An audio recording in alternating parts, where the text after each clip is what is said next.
at the moment when people in this country say, we tired of racism, racism will end. Like, it ain't that deep. We act like you need some magic pill. It ain't no magic pill. Just stop being damn racist and stop believing in racism. I will tell you what's happening. At the end of the day, what I have realized, and I realized this in this election cycle, I knew it, but I'm like, I know it now, that at the end of the day, the most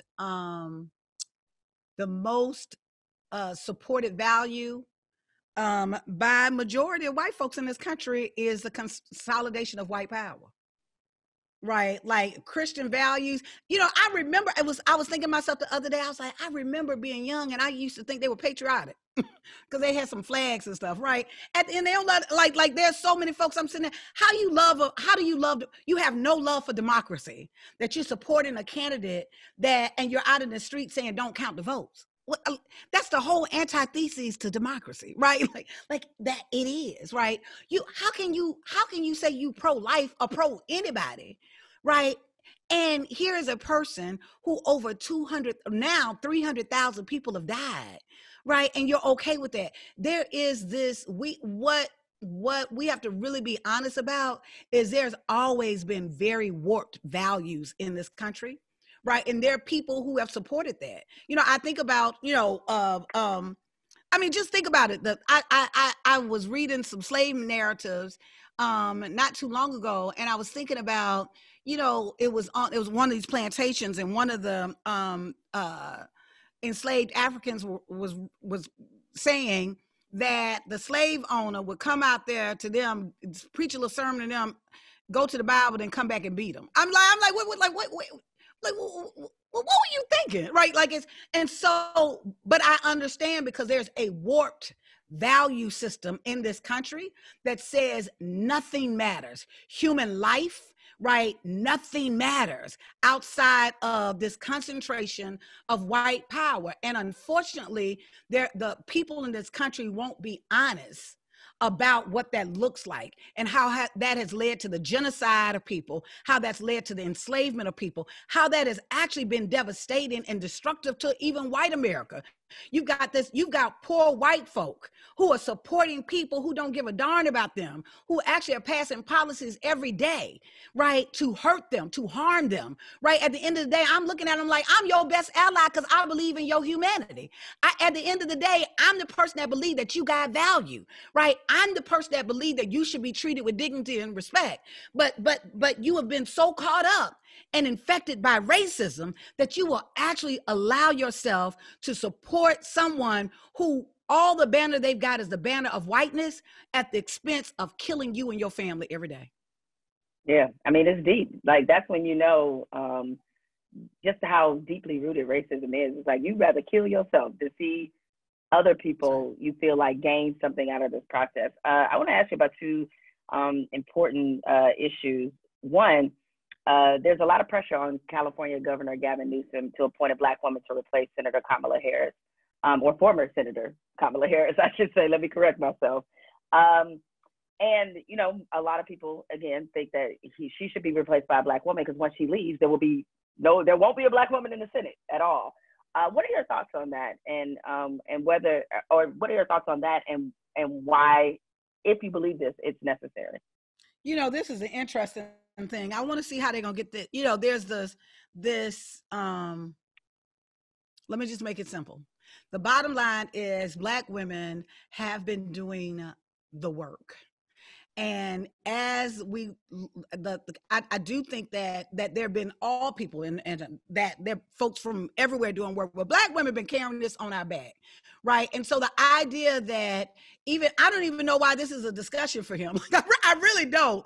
I absolutely believe that he needs to appoint a Black woman. I don't even know why that's a question. So let me get this right. You looking at Black women like me and others to be able to deliver the Senate, and then we're not represented in that? Like, how that work? Like, how does that work? The Democrats wouldn't do that. The Democrats would not support let's think that there was a Democratic person that was leaving out, right? And the governor, would they not expect another Democrat to be appointed? They absolutely would. So I absolutely unequivocally believe that there should be a Black woman that's considered. What I thought was interesting is, you know, what I have with some of the organizers that I work with in California, you know, it's recognizing that every time that Kamala Harris, Vice President Kamala Harris, has been elevated, appointed, she has been, her appointment has been filled by a Hispanic man, right? Not even a Hispanic woman, but a man, right? And so I think it's really interesting that even in this moment, why would we not, and not just because, and I don't have this position because I think, well, you know, it's just because it's a Black woman, but why would that even be bad? Like, let me just say that, right?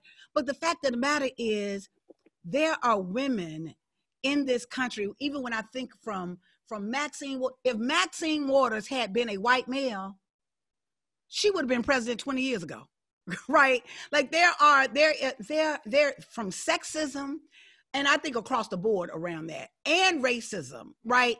That Black women are even further marginalized. We're often looked at to carry a sizable amount of the weight, right? Because we show up, we do show up, and we work, you know. But at the end of the day, when it comes to a sensitivity around how we're represented, we don't see the same thing. So my short answer is, I absolutely think that he should select a Black woman to fill that position. Back in 1998, you ran for office, State Board of Education, right? And you did, and you lost by 200 votes. And there was a lot of reasons. The main one, magically 800 votes for you were discovered, but it was too late after the fact. Will you ever run for political office again? I don't see it. You know, I don't see it. My aunt told me that, well, let me say this, that the one thing that I have learned in my life is I don't run it as much as I thought I did. Because right now, I did not think that I would be on a bus getting ready to go around to South Georgia and play Santa Claus. That is not trying to get some votes out. That is not what I saw I was going to do a month after I turned 50. I had it planned, Jemele. What I thought I was going to do, I was like out for the whole year, every month. Once I turned 50, like I was like on a roll. Every month, I'm going to go to a different exotic place and I'm going to write a book. Like I had all of these, I'm going to sing and dance all around the world. Like that's what I had planned on doing, right? And so I say that to say, what I do know for sure is that my constant prayer is, God, use me how you will use me, right? And give me clarity to know what that is. Surround me with the people that can see that. Because the other piece is I had to kind of evolve from that, because I know, you know, when I ran, it was such a painful experience because it made me feel powerless. Because I mean, they basically stole the election. It made me feel powerless, and you put yourself out there, you're vulnerable. And it was so much stuff that I had experienced. I was like, okay, like and I ran a couple of times, and I was like, okay, I'm done. Let me just work on the other side. And so the protection side of me wants to say, absolutely not. I ain't never running again. I've got my piece, right? But I remember, but I also think about the many sisters that I am encouraging to run, because at the end of the day, we need to be running stuff. Like at the end of the day, we're the ones that should be in these positions of power and leadership to really be able to ensure that human beings are going to be valued and centered. And so what I can honestly say is, I don't see it. You know, it's not a desire of mine that I am, maybe it's a desire deep down that I just haven't acknowledged, but it's not a desire of mine right now that I am comfortable with, that I'm like feeling right now. I'm just not feeling the pull of that right now. But I will say that however life unfolds in me and it shows up, and if it shows up that that's a route to go, that I'll put it, if it shows up that that's a route that I can go, that can actually help bring some more relief or allow me in a space to have more effectiveness with my people, I would certainly consider it. All right. Well, I'm just going to remind you of your own words that you wrote. Black women have shown that they believe in collective power and are not afraid to challenge enemies of democracy. And you certainly fit that bill. So I'm just saying, all right, for all your mobilizing and organizing, I have a feeling you ran for anything this time around, you're not going to lose. Okay. When you look at the success of Black Voters Matter in the presidential election, and as you're poised now to be deeply involved in the Senate runoff, seeing the fruits of your labor, what did that prove to you about what can work in this country? What it proves to me is the power of possibilities and people who believe in themselves. I know there are people. I was on a call on Clubhouse. Are you on Clubhouse? No, I don't even know if I need to be near that. I don't even. I didn't even. I just like it. A friend sent it to me, and I wound up being on this like conversation. I was like, I don't really understand what's going on.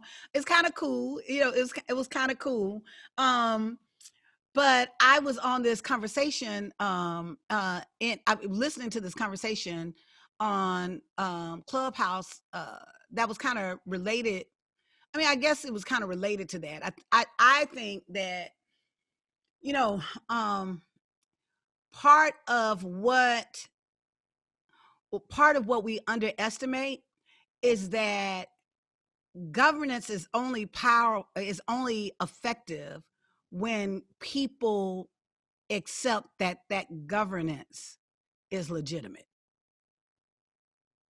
And so what we have to do is start pushing people to have a sense of their own power. Because let me tell you, this is what I know for sure. At the moment when people in this country say, we tired of racism will end. Like, it ain't that deep. We act like you need some magic pill. It ain't no magic pill. Just stop being damn racist and stop believing in racism, right? And so when people in this country decide that everybody can share in the wealth, we will create a system that everybody can be all right. It is possible. It has been done. It can work, And so part of what happens is a lack of people really believing in what is possible. And so even in these elections, the focus for me is not in seeing a win of an electoral win as the end all and the be all. No, that's a means to an end, but it's not an end in itself. That ultimately, I want people to start feeling a sense of power, because when you start feeling a sense of power, that's kind of like, you that basketball player and you get that last shot.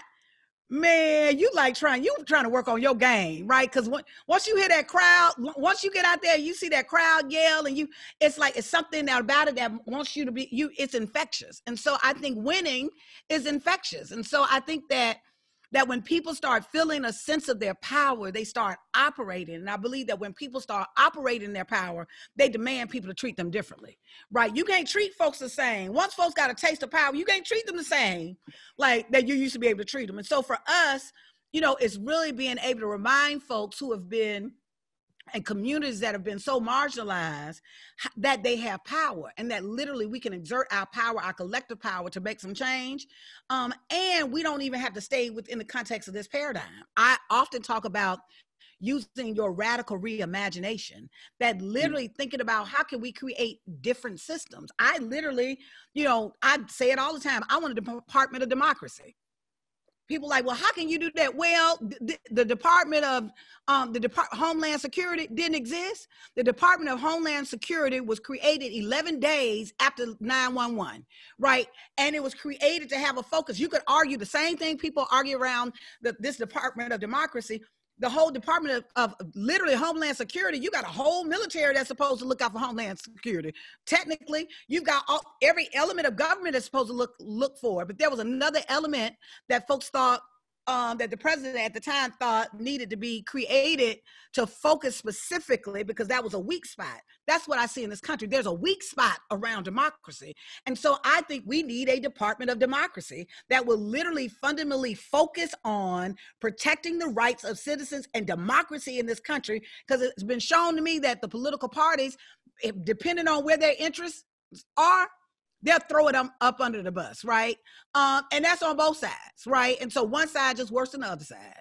But I also think that I'm raising that because I think that part of our work is really to not continue to be transactional, be transformative. Like we literally can change. We're operating like we've just got to accept what was given to us. It ain't a single system we got literally that, like, we inherited this. All of these things we inherited. And so now while this is a nation that's growing, while things are changing, why can't we use our imagination and literally rethink every single thing? Like, why are we working 40 hours a week? I'm still like why are we working 40 hours a week? And why are crazy people like me working 60 hours a week, right? Like, why are we working that much, right? Why are we, we should be questioning those things. We should be questioning and really figuring out, is there a better way to live? Is there a better way to share? Is there a better way to love each other?